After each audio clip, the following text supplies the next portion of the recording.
BBC gahuza miryango ivugira i Nairobi kuri metero 19:31 ku mirongo ya FM mu biyaga bigari no kuri interinete kuri bbcgahuza.com.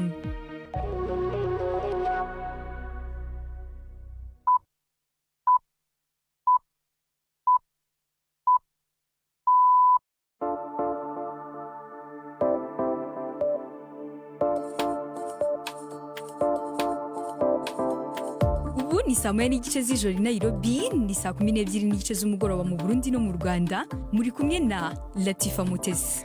Mwiriwe neza abakunzi ba BBC gahuza miryango, mbaye ikaze muri amakuru yo kuri wa gatanu tariki ya gatanu kwezi kwa 12 mwaka wa 2025. Ingingo z'ingenzi amakuru yacari bwibande kuri uyu mugoroba. Turaza kubabwira ko nyuma y'amasezerano y'amahoro hagati y'u Rwanda na Kongo yari yasinyiwe i Washington muri Amerika, Kongo ivuga ko hari ikizere.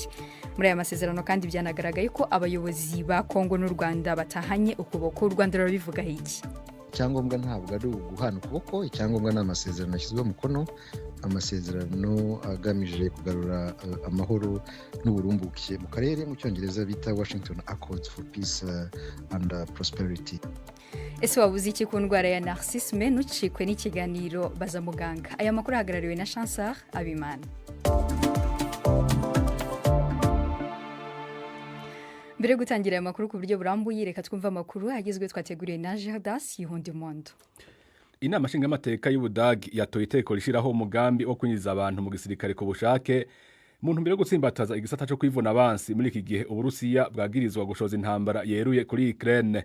Ariko mu mashuri atandukanye mu Budagi abanyeshuri bagiye muri yegeregere mu ntumbero yo kwiyamiriza uwo mugambi. Ni inkuru y'imesha makuru wa BBC Iberle Bethany Bell, mwumva mwijwi rya Anne Marie niwe mwiza. Mu gihugu cy'Ubudage abanyeshuri banze kujya mu ishuri, bahitamo kujya mu mihanda aho barimo kwigaragambya bamagana itegeko rishya ryo kwinjiza abantu mu gisirikare ku bushake. Abanyeshuri bavuga ko intambara ubwayo atari igisubizo. Nubwo bivuga ko iyi serivisi yo kujya mu gisirikare izaba ari ubushake, ngo ishobora no gushyirwa ku ngufu nyuma yo kwemezwa n'inteko ishinga amategeko mu gihe byagaragara ko habuze abiyandikisha. Iki cyemezo cya leta y'Ubudage kije gishimangira icyerekezo igihugu cyihaye cyo kubaka igisirikare cya mbere gikomeye ku mugabane w'Uburayi. Perezida w'Uburusiya Vladimir Putin avuga ko Uburusiya bwiteguriye kubandanya burungikira Ubuhindi ibitoro mu gihe iki gihugu kirembejwe n'igitutu ngo gihagarike kugura ivyo bitoro biva i Moscow. Putin asanzwe ari mu rugendo mu Buhindi, yabwiye umushikiranganje wa mbere w'ico gihugu Narendra Modi ko Uburusiya bwamye bukorana neza n'Ubuhindi mu kuboronsa ivyo igisaco kw'ivuca amasoko ntanga nguvu gikeneye. Leta zunze ubumwe za Amerika zagiriza Ubuhindi kunganira Uburusiya mu ntambara burimwo na Ukraine. Iyi ni BBC. Urubuga Netflix gwemeye kugura ikigo gikomeye Warner Bros gikora ibijanye n'imidagaduro biciye mu masezerano y'agaciro karenga miliyaridi 80 z'amadolari. Ikigo Warner Bros gifise igisata c'ubuhinga bwo kwerekanira amavideo ikibiriraho ku mbuga kizwi nka HBO Max, harimo n'inkurikirane nka Harry Potter na Game of Thrones. Abanenga ayo masezerano bagabisha ko ashobora gutuma Netflix iba igihanganga kidasanzwe kandi ciganje ku isi. Nikolaos Zumakis n'umutegetsi w'uruganda Nokia rukora amatelefone. Tubona mu rubuga rw'ibijanye no kumenyesha amakuru bigenda bihinduka bikaja mu biganza vy'amashirahamwe manini batari no mu vyo kumenyesha amakuru gusa, ahubwo ari no mu vy'ubuhinga bwa none. Akarorero ni Amazon yaguze studio y'amareresi MGM mu myaka iheze. Nivyo rero ntaworeka kugira ubwoba, ariko iki gisata cama gifise ukuntu civyukiranye. Ubushikiranganje bw'Ubuhindi bujejwe igisata co kunguruza abantu n'ibintu biciye mu kirere buvuga ko bwafashe ingingo yo gufuta buno nyene amwe mu mategeko agenga amasaha y'akazi k'ijoro k'abadereva. Ni nyuma yaho kompanyi y'indege iya mbere nini muri ico gihugu ihagarikiye mu kivunga ingendo nyinshi z'indege. Iyi kompanyi ivuga ko igihungabana ryatumye abantu ibihumbi n'ibihumbi vy'ingenzi bibura ingene vyunguruza, ryatewe n'amategeko mashasha atorohereza abadereva mu kazi. Kuri uwa gatanu ingendo z'indege zirenga igihumbi nizo zasivye. Latifa. Urakoze cyane Gerdas.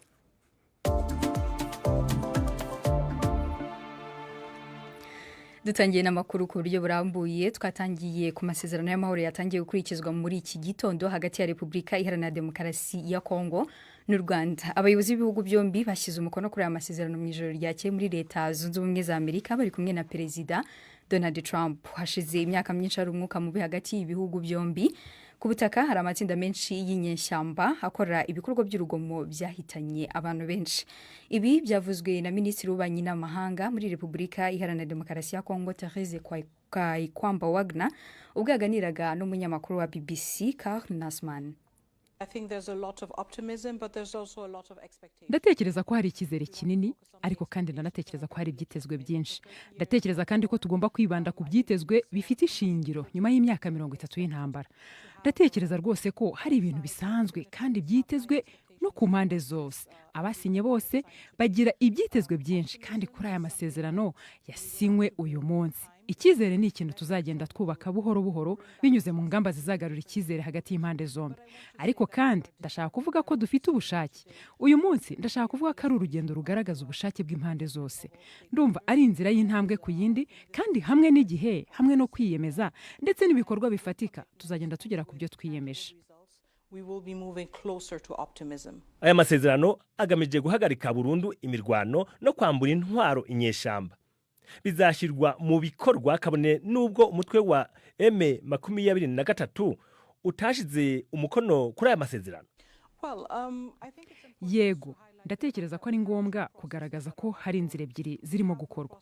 Hari inzira twabonye uyu munsi aho hasinywa amasezerano ya Washington hagati y'ibihugu, ariko kandi hari n'inzira ya Doha ari ibiganiro birimo kuba hagati ya leta ya Kongo n'umutwe wa M23. Turabizi ko hari isano ikomeye hagati ya M23 n'umwe mu bashyize umukono kuri aya masezerano i Washington uyu munsi aribo u Rwanda. Bityo rero nubwo M23 itahagarariwe muri aya masezerano, hari ibyitezwe bigaragara ko impande zose zizirinda gushyigikira imitwe yitwaje intwaro igihe aya masezerano azatangira gukurikizwa. Turabizi ko hari isano ikomeye hagati ya M23 n'umwe mu bashyize umukono kuri aya masezerano ya Washington, abo ni u Rwanda. Bityo nubwo M23 itahagarariwe muri aya masezerano uyu munsi, hari ibyitezwe bigaragaza ko impande zose zizirinda gushyigikira imitwe yitwaje intwaro, ariko kandi igihe aya masezerano azaba yatangiye gushyirwa mu bikorwa. Tuzi neza ko hari isano itaziguye na M23, kandi dutegereje ko amasezerano ya Washington azagira ingaruka ku myitwarire yabo. Urabizi ko hakiri imirwano mu burasirazuba bwa Kongo, no kuri uyu wa gatatu yari ikomeje. Ese perezida wanyu yaba yari biganirije Perezida Trump? Cyane rwose, iki ni ikibazo gikomeye kuri twe. Urumva ikihutirwa kuri twe si ugusinya amasezerano, ahubwo igikomeye cyane ni ukubona ayo masezerano agira impinduka zifatika mu karere karimo intambara. Ibi ni byo tutahwemye kugaragaza muri iyi nzira y'amasezerano ya Washington. Twabigaragaje mu byiciro byose ko gusinya inyandiko z'amasezerano ari igice cyoroshye cyane, ariko ikibazo ni uguharanira ko ibyo biyemeje bitanga impinduka zifatika muri kariya gace. Kugira ngo ibyo bigerweho, dukeneye ingamba zikomeye zo kubahiriza ibyo bemeye. Uyu munsi ni intambwe ikomeye kuko yerekanye ko ibyo bemeye ubu byashyizweho umukono n'abakuru b'ibihugu. Ikitaratunyuze ndetse cyane ni uko amasezerano yagiye asinywa atashyizwe mu bikorwa nk'uko bikwiye. Tukaba twizeye ko ubwo abakuru b'ibihugu babigiyemo, ubwo noneho tuzabona impinduka zindi kandi zihuse. Ese u Rwanda ruravuga iki ku masezerano y'amahoro yaraye yashyizweho umukono hagati ya perezida w'u Rwanda na perezida wa Kongo i Washington muri Amerika? Mu mwanya ushize navuganye kuri telefone na Minisitiri w'Ububanyi n'Amahanga w'u Rwanda Olivier Nduhungirehe, ntangira mubaza impamvu Perezida Kagame ndetse na perezida wa Kongo batahanye ukuboko. Icyangombwa ntabwo ari uguhana ukuboko, icyangombwa ni amasezerano yashyizweho umukono, amasezerano agamije kugarura amahoro n'uburumbuke mu karere, mu cyongereza bita Washington Accords for Peace and Prosperity. Rero ni amasezerano y'ingirakamaro, tukaba twizeye ko impande zombi cyane cyane guverinoma ya Kongo izayashyira mu bikorwa. Icyo ngicyo rero nicyo tugomba gukurikirana, tukareba niba ayo masezerano ashyirwa mu bikorwa nk'uko byanditswe muri aya masezerano. Ntabwo kuba bahanye ukuboko batahanye ukuboko si cyo kibazo, kuko nanjye ndagibuka ko dushyira umukono kuri ya mahame ku itariki 25 z'ukwa kane i Washington na mugenzi wanjye wa Kongo, ntabwo twahanye ukuboko, ariko amasezerano arahari yashyizwe umukono kandi anagize n'aya masezerano yashyizweho umukono ejo. Oni irabashinja kugira ingabo muri Kongo, ese ubu mwaba mugiye kuzivanayo? Ibyo nibyo Oni ihora ikora, twebwe tugengwa n'amasezerano twashyizeho umukono. Amasezerano twashyizeho umukono rero avuga yuko ingabo za Kongo cyangwa se guverinoma ya Kongo igomba kurandura uyu mutwe w'abajenosideri wa FDLR, hanyuma u Rwanda rugakuraho ingamba z'ubwirinzi. Ibyo byanditse mu masezerano yashyizweho umukono ndetse yongeye no gushimangirwa ejo. Ibyo ntabwo bireba Loni, ntabwo tureba ibyo Loni ivuga, twebwe tureba ibyo twashyizeho umukono dufatanyije n'umuhuza Amerika. Mu kwezi kwa gatandatu umwaka ushize nabwo habaye andi masezerano nk'aya, ese amahoro atarabonetse muri icyo gihe n'iki gitandukanye cyatuma abantu bizera aya masezerano yahagarariwe na Perezida Donald Trump? Tugomba kumva yuko izi Washington Accords, aya masezerano yashyizweho umukono ejo, agizwe n'amasezerano atatu arimo ayo mahame navugaga, Declaration of Principles twashyizeho umukono ku itariki 25 Mata, akaba agizwe amasezerano y'amahoro twashyizeho umukono ku itariki 27 Kamena, akaba agizwe n'amasezerano mu by'ubukungu yiswe Regional Economic Integration Framework yashyizweho umukono ejo. Ayo masezerano atatu niyo agize Washington Accords. Rero nyuma y'amasezerano y'amahoro yashyizweho umukono mu kwezi kwa gatandatu, habaye inama zitandukanye zo kugira ngo ibyemejwe mu masezerano bishyirwe mu bikorwa. Ariko nk'uko twabivuze, twebwe dufite impungenge birimo bibera hari Burasirazuba bwa Kongo, aho guverinoma ya Kongo bigaragara ko itubahiriza agahenge, aho ihora itera ibitero ikoresheje izi ndege z'intambara, igatera ibitero ibirindiro by'umutwe wa AFC 23 binyuranyije n'ayo masezerano twashyizeho umukono, ndetse ikanibasira n'abanyamurenge ifatanyije n'ingabo z'abarundi. Amasezerano yabaye nanone hagati ya Kongo n'u Rwanda ashobora guhagarika gute iyi ntambara kandi M23 itari yarimo? Amasezerano yashyizweho umukono n'amasezerano hagati y'ibihugu bibiri. Washington Accords ntabwo zireba umutwe wa M23 kuko areba u Rwanda na Kongo kugira ngo dukemure ibibazo by'umutekano biri hagati y'ibihugu bibiri, ari byo bishingiye kuri umutwe w'abajenosideri wa FDLR. Hakaba rero hari ibindi biganiro nk'uko bizi bibera i Doha muri Qatar hagati uwo mutwe wa AFC 23 na guverinoma ya Kongo. Ni ukuvuga ko nta masezerano rwose rusange areba ibibazo byose, kandi tukaba tutarigeze tubona amasezerano nk'ayo mu bihe bishize. Dukomeje n'iyi nkuru yerekeranye n'amasezerano yarayasinywe hagati y'u Rwanda na Kongo, twifuje gusobanukirwa byinshi kuri aya masezerano, maze umugenzi wacu Didier Bikorimana avugana kuri telefoni n'umusesenguzi kuri Kongo umunyamerika Professeur Jason Stands. Yatangiye avuga icyo atekereza kuri ayo masezerano. Ahanini byari birori, ubundi nta gishasha gikomeye cyarimwo. Amasezerano nyamukuru y'amahoro yari yarasinywe mu kwezi kwa gatandatu uyu mwaka n'abashikiranganje b'imigenderanire ba Kongo n'u Rwanda. Ivyaraye bibereye i Washington rero kwari kugira abakuru b'ibihugu bashimangira amasezerano yari yarasinywe n'abashikiranganje mu kwezi kwa gatandatu. Nta gishasha kinini rero carimwo, harabaye amasezerano mashasha y'imigambi y'ubutunzi ibihugu by'akarere bizohurirako, n'amasezerano arimwe imigambi myinshi myiza nk'urugomero rw'umuyaga nkuba, ibikorwa remezo, gucukura ubutare, ariko n'ivyifuzo gusa nivyo bifuza ko boshikako. Ahanini rero byari ibirori byo kwereka abantu ko Donald Trump yitayeho aka karere k'umugambi w'amahoro ubandanya, ariko nta gishasha cari muri ayo masezerano ya nijoro. Utekereza iki ku kuba nta guhana ikiganza kwabaye hagati ya Perezida Kagame na Perezida Tshisekedi, cyangwa utekereza iki muri rusange ku mwuka wari uri hagati yabo? Biragoye kumenya icyari kinyegeje inyuma, ikizwi nuko abo bakuru b'ibihugu babiri basanzwe badafitaniye imigenderanire myiza, bamaze imyaka batukana mu binyamakuru. Ntacyari gitangaje rero kubona batarabana ryiza, ariko na cyane cyane kuri Perezida Tshisekedi biragoye cyane kuri we kwerekana amarangamutima ayo ari yo yose kuri Kagame, kuko abanyekongo bamutoye boca babona ko ari igitutsi, kuko benshi muri bo babona ko batewe n'u Rwanda. None woho kuboko gute canke wo mwenyurira gute umuntu yateye igihugu canyu akagitera amahano? Kuri jewe rero ntivyantangaje, gusa sinzi ko hoba hari ikindi cari cinyegeje inyuma y'icuka kibi cari kihasanzwe. hari amakuru avuga ko uyu munsi habaye imirwano mu bice binyuranye byo mu burasirazuba bwa Repubulika ya Demokarasi ya Kongo hagati ya M23 n'ingabo za Kongo n'abafatanya nazo, ndetse ko ibyo byahereye ejo. Ibi byaba bigaragaza intege nke z'aya masezerano, ndavuga kuba M23 y'ubwayo itari ku meza ubwo amasezerano yasinywaga. Nibyo cyane, uwo mugambi ntiworoshe, uri mu nzira zibiri zitandukanye. Imwe ni iri hagati ya Kongo n'u Rwanda, iyo ni ya Washington. Hari n'iyindi iri hagati ya M23 na leta ya Kongo, iyo ni inzira ya Qatar canke ya Doha.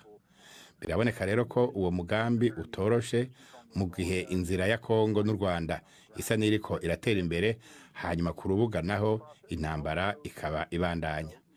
Ibyo byerekana ko uwo mugambi ufise aho ugoyagoya. Byerekana kandi ko intureka zizobandanya gukoreshwa nk'uburyo bwo gushika kuco wifuza mu biganiro, kandi ibyo bishira umuzigo munini cyane ku bari muri ibyo biganiro, na cyane cyane Amerika na Qatar, kugira ngo bashikane ku mahoro vuba hashoboka.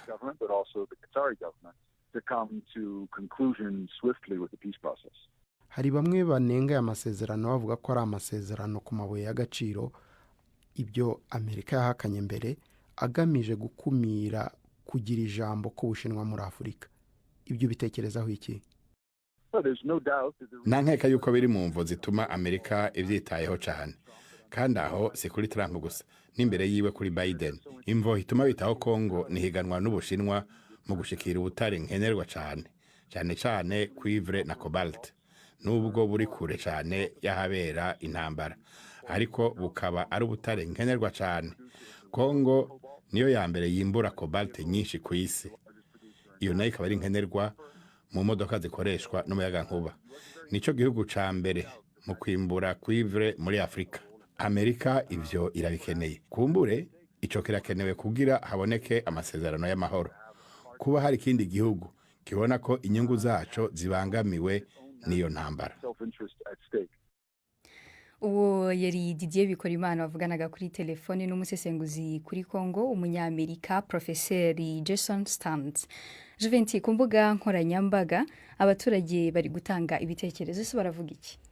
Atifa, urakoze. Inkuru abadukurikira batanze ibitekerezo niyo ngiyo n'ubundi y'amasezerano hagati y'u Rwanda na Repubulika na Demokarasi ya Kongo.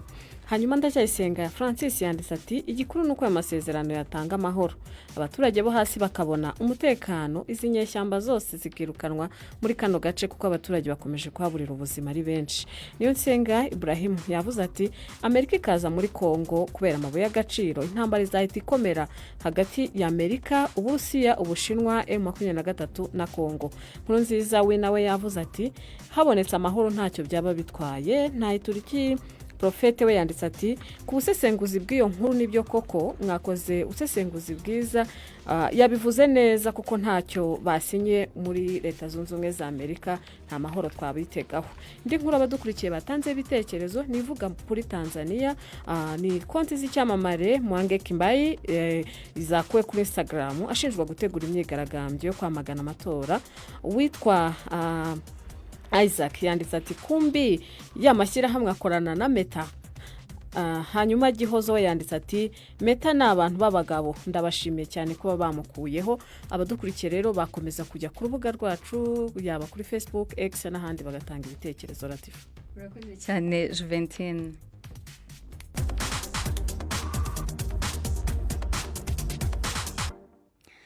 Tuvuye mu bitekerezo byatanzwe ku mbuga nkoranyambaga, ariko amakuru yacu tuyakomereze mu Burundi, aho kuri uyu wa gatanu hafi saa 4 z'igitondo mu Burundi muri komine Kibitoke yo mu ntara ya Bujumbura ku mpaka u Burundi buhana na Repubulika ya Demokarasi ya Kongo, abantu babiri bakomerekejwe n'ikibombe cyaguye hafi y'ahazwi nko kumva y'Abadage.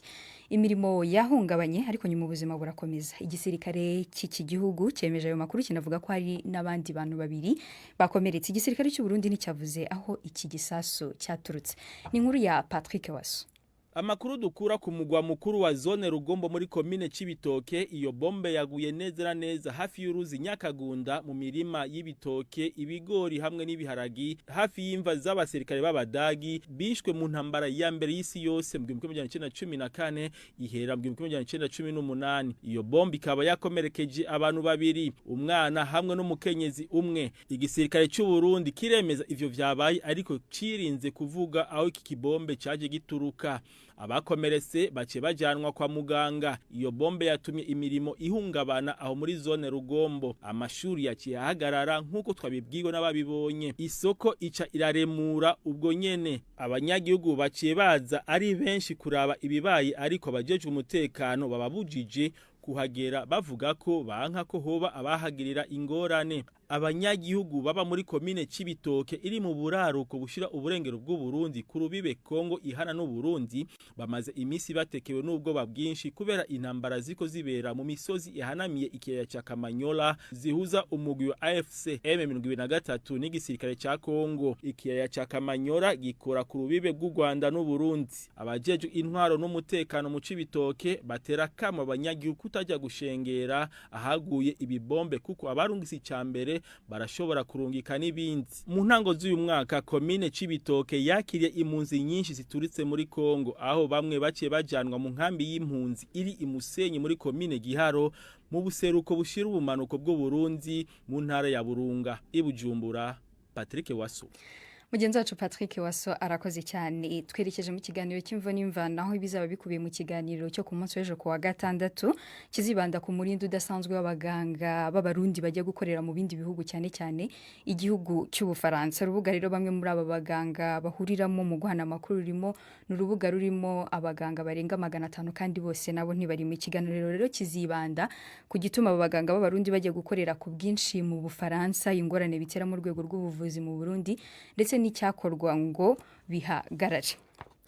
Reka no makuru cyakomereze muri Kongo aho abanyekongo babarirwa mu magana bambutse umupaka wa Kamanyola binjira mu Rwanda bahunga imirwano ikaze hagati y'ingabo za leta n'abazishyigikiye ndetse n'umutwe wa M23. Minisiteri ishinzwe ibikorwa by'ubutabazi iravuga ko abambere bamaze kugezwa mu nkambi y'agateganyo ya Nyarushishi aho bari guhabwa ibyibanze nk'ibiribwa. Amakuru ava ku mupaka avuga ko abahunga bakomeje kwiyongera uko imirwano igenda ikaza umurego. Vita kabisa tunaona intambara irakomeye, ibibombe birizuka ari byinshi, niyo mpamvu turi guhunga. Amazu yasenyutse, abantu barakomereka ndetse hari n'abapfuye. Manyumba ziko nabomoka na watu bako banaumia na bakufa bako banakufa. Uwo ni umunyekongo wambwiye ko yitwa Patrick twavuganye kuri telefone amaze kwambuka umupaka. Yavuze ko yahunze imirwano ikomeye iri mu gace ka Kamanyola atuyemo. Ntiyabashije kumenya umubare w'abahunze ariko yabwiye BBC ko ari benshi cyane. Amakuru atangwa n'abanyamakuru bageze ku mupaka wa Kamanyola avuga ko kuva mu gitondo hari hamaze kwambuka abasaga 1000. Minisiteri ishinzwe ibikorwa by'ubutabazi yo yemereye BBC ko kugeza mu masaha y'umugoroba yari imaze kubarura abasaga 700 biyandikishije ngo bari kwakirirwa mu nkambi y'agateganyo ya Nyarushishi aho bahabwa ibyibanze nk'ibiribwa n'ibyo kuryamamo, naho abarwaye bakaba bari guhabwa ubutabazi mu rwego rw'ubuvuzi. Abahunze ngo baragaragaza igihunga cyinshi, cyakora bakavuga ko bashobora gusubira iwabo mu gihe imirwano yaba igabanyije ubukana. Uretse abishyikirije ubutegetsi bw'u Rwanda, hari n'abandi binjiye bakakirwa n'imiryango y'inshuti ndetse n'abifite bashyikiye mu mahoteli atandukanye mu mujyi wa Rusizi. Hari icyoba cy'uko izi mpunzi zarushaho kwiyongera uko imirwano ikomeza gukaza umurego. Jean-Claude Mwambutsa, BBC Gahuza Miryango. Reka twerekeze mu kiganiro baza muganga cyo kuri uyu mugoroba tugiye kumva ku ndwara ya narcissisme.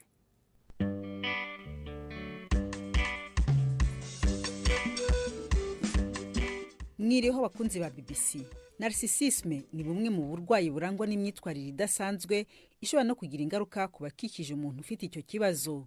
Consolatrice Niyibizi akuriye ishami rivura indwara z'imyitwarire n'imitekerereze mu bitaro bya Nyamata. Trouble narcissisme ni uburyo bwo kwikunda gukabije ariko birimo uburwayi, harimo ubwibone, harimo ubugome, birimo na cya kintu mu Kinyarwanda abantu bakunda kwita ngo inaringi. Yego, mu magambo make niko twasobanura narcissisme icyo ari cyo. navuga ngo umuntu usanzwe n'ubundi kwikunda kuba kurimwo ariko kugira ngo bitandukanye n'ubwo burwayi n'ubunarsisike bigenda gute? Umuntu ufite ubumuntu bwuzuye mu ndimi z'amahanga tukita ni empathy ni uburyo bwo kwishyira mu mwanya wundi. Rero umuntu uri narisisike akenshi icyo kintu umuntu areberaho, umuntu yirebaho wubwe ku buryo abura santima yo gutekereza ku wundi muntu, ntiyumve ko wabaye cyangwa akeneye kukurinda, ahubwo akirebaho. Rero kugira ngo umenye ko wa muntu atari ukwikunda gusanzwe, nuko kwa kwikunda kwe gushyira abandi mu kaga. Relation ye mu ndimi zindi bayita mu toxique, yangiza abandi mu buryo bw'amarangamutima. Yangiza abandi gute? Mwatubwira nk'ingero? Wenda reka dufate urugero rw'imibanire mu busanzwe. Iyo umuntu ari mu rukundo yiyumva nk'umuntu uri hejuru y'abandi bose, ku buryo cya kintu kibi yagukoreye kikakugeza na kure kikakubabaza, azi uko agisiba muri wowe vuba. Ofete ikintu gikomeye akora akariya dependance, agutwaza ibitekerezo bye, ukumva ariwe muntu w'umunyabwenge uriho, niyo muntu uvuga neza uriho, niyo muntu ukora neza uriho. Ni ukuvuga ngo ni umuntu uhora ajongera, ahora akina n'amarangamutima y'abantu bari kumwe. Abo rero nibo bantu tubana nabo umunsi ku wundi, baragwiriye, ni benshi. Ako se bikomoka kuki kugira iyo myitwarire idasanzwe? Ni uburwayi, kuko ni imyitwarire akenshi umuntu atagenzura. Akenshi abantu bagira iyi trouble du narcissisme bishobora kuba genetique, kubera ko afite ababyeyi bagize icyo kintu nabo. Bishobora kuba abantu mu bwana bwabo batahawe urukundo ruhagije, abana babaye muri environnement itaborohereza ubuzima, abantu babayeho mu buto bwabo bahora muri competition, kandi uko kurushanwa agira kuko ari ukurushanwa yumva kumuha ubuzima, nimbikore mbeho cyangwa se mbitakaze mfe mbure byose. Akagira icyo kintu cyo kuvuga ngo kugira ngo mfe ndabikora ku kibi nikiza. Nyine ni trouble n'uburwayi. Umuntu ashobora kuvuga ngo ni ibintu bisigaye byeze cyane kuko ubu niho dutangiye kubyumva. Ese nuko byiyongereye bimeze bite? Navuga ko wenda uburyo twari dusanzwe turimo mu Kinyarwanda mu muco ntibyaduhaga uburyo bwo kwinjira cyane muri ibyo. Hari ibintu abantu bari barakiriye kubera ko ari ku muco bivuga, ni ko umugore abaho. Iyo ugize ibyago ugashaka umugore w'igishegabo, bivuze ngo iyo ubitinzemo utaramenya impamvu wumva ari ubuzima, ari umuntu wawugoye, ariko ntumenye ko ari uburwayi cyangwa se umurwayi urimo kubana nawe. Kandi umuntu yemenya byarakwiciye ubuzima. Ni ibintu bisanzwe bihari, ariko ubu kubera ko dufite uburyo bwo kumenya ayo makuru, dushakisha tugasoma, tubona byinshi tutigeraga twitaho. Aba bantu barafashwa? Biragoye kubafasha. Ni indwara twavuga ngo ubushakashatsi bugaragaza kwidakira. Ukuntu abantu bari narcissike bateye, ntabwo bemera ko barwaye. Iteka ryose ikosa yakoze ari yaranje akabiguhinduriraho, ku buryo birangira kweretse ko ari wowe wakoze ikosa, ariko wabashije kugera ku rwego rwo kumva ko icyo kintu gihari nawe kikamugora, kumva ko kimubabaje. Hari uburyo abantu bashobora kumwigisha kubana nabyo no kugira uko abitwara mu gihe bimugezeho, ariko niyabyemera. Ni urugendo rurerure. Ku bantu rero bamukikije wenda bagize amahirwe yo kumenya ko bafite umuntu babana nawe afite icyo kibazo, bo mubagiriye inama babyitwaramo bati? Ikintu cya mbere umunarcissike akorera umuntu bari kumwe, agutesha agaciro. Ni ukuvuga ngo muri etape agira igihe cyo kureshya umuntu akamwiyegereza, yamara kumwiyegereza akagira ubwo mutwara bya bindi byo gutwara umuntu ku buryo umumanipira umukoresha icyo ushaka. Iyo birangiye nyuma yaho haza etape yo kugutesha agaciro, arajugunya. Akenshi bitera amadepression n'amanxiete, bishobora gutera undi muntu uburwayi bwo mu mutwe. Ahubwo imyitwarire ye, ikintu cya mbere rero abantu babana nabo cyangwa se bamaze kubisobanukirwa, atangira gukora ikintu cyo kwegera abantu bamufasha, kongera kwigirira icyizere, akumva ko ari umuntu ufite agaciro, agatakaza icyo kintu cya dependance, kumva uwo muntu adahari, we bidakunda ko yabaho. Ikindi kintu gihari, iki kintu abantu twita urukundo, ni ikintu kibuza abantu ubwenge, niko navuga, kandi biri muri rusange ku bantu b'ingeri zose, ku buryo akenshi tugira tendancy yo kuvuga ngo reka tubane bizahinduka, ibi nzabyihanganira, ariko kenshi iyo ugeze imbere uhita ubona ko wibeshye. Rero hari ibintu abantu bagombye kugenzura mbere y'igihe, mu gihe bishobora ko umuntu ahindura agahindura, ukemera kunywa umuti usharira kugira icyo urekura kugira ngo wirinde ibi bizakugeraho, bizanakubera ibikurenza uko wabireka hakiri kare. Consolatrice Niyibizi watubwiraga ku myitwarire y'abitwa ba narcissist bagira ikibazo cyo kwikunda gukabije. Ni hano rero dusoreje, twibutse ko dukomeza kwakira ibibazo ikigani gasanduka amabaruwa 2790. Email nayo ni bazamuganga@gmail.com. Umugoroba mwiza. Ivete Kabatesi arakoze cyane naha dusoreje amakuru twabateguriye kuri uyu mugoroba mwari kumwe nanjye Latifa Mutesi.